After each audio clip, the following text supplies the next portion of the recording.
रात का रहस्य। ठंड की सुनसान रात थी। गांव के लोग चांद की मध्यम रोशनी में अपने अपने घरों में दुबके हुए थे। कोई भी घर से बाहर नहीं आना चाहता था। गांव में इन दिनों अजीब सी अनहोनी घटनाएं घट रही थीं। लोग अजीब आवाजों, रात के अंधेरे में घूमते साए और अचानक गायब हो जाने वाले लोगों की बातें कर रहे थे। रात के सन्नाटे को तोड़ते हुए बभनपुर गांव के एक छोर पर स्थित पुरानी हवेली में हलचल हुई। हवेली की दीवारों पर उकेरे गए अजीबोगरीब चित्र और सीलन भरी दीवारें गांव के बच्चों के लिए डरावनी कहानियों का हिस्सा बन चुकी थीं। हवेली के भीतर का अंधेरा और भी घना था। रवीश, एक स्थानीय पत्रकार, इस रहस्यमयी घटनाओं की तह तक जाने के लिए दृढ़ संकल्पित था। उसने गांव वालों से बात की और पता चला कि हवेली के अंदर कुछ अजीब घटित हो रहा है। उसने तय किया कि वह रात के अंधेरे में हवेली की ओर जाएगा और इस रहस्य को सुलझाएगा। रवीश ने अपनी बैटरी चालित टॉर्च और कैमरा तैयार किया और हवेली की ओर बढ़ा। हवेली का मुख्य दरवाजा धीरे धीरे खुला, मानो हवेली खुद उसे भीतर बुला रही हो। अंदर जाते ही उसके कदमों की आवाज गूंज उठी।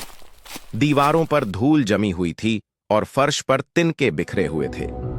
उसने टॉर्च की रोशनी से हवेली का निरीक्षण करना शुरू किया। हर कदम पर उसे किसी अनजानी शक्ति का एहसास हो रहा था। वह हवेली के हर कमरे में गया, लेकिन उसे केवल पुराना फर्नीचर और अजीब से चित्र ही मिले। उसकी टॉर्च की रोशनी एक विशेष कमरे की ओर इशारा कर रही थी, जिसका दरवाजा कसकर बंद था। रवीश ने दरवाजा खोला और देखा कि कमरे के अंदर एक पुराना चित्र लटका हुआ था।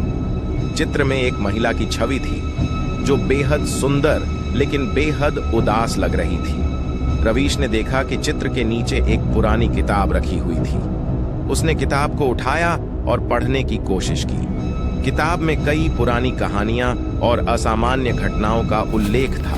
तभी अचानक हवेली में एक अजीब से शोर गूंज उठा। रवीश का दिल तेजी से धड़कने लगा। उसने टॉर्च की रोशनी के साथ आसपास देखा, लेकिन कुछ भी स्पष्ट नहीं हुआ। जब उसने ध्यान से सुना तो वह एक फुसफुसाहट जैसी आवाज सुन सका, जैसे कोई उसे पुकार रहा हो। रवीश ने किताब को बंद किया और आवाज की दिशा की ओर बढ़ा।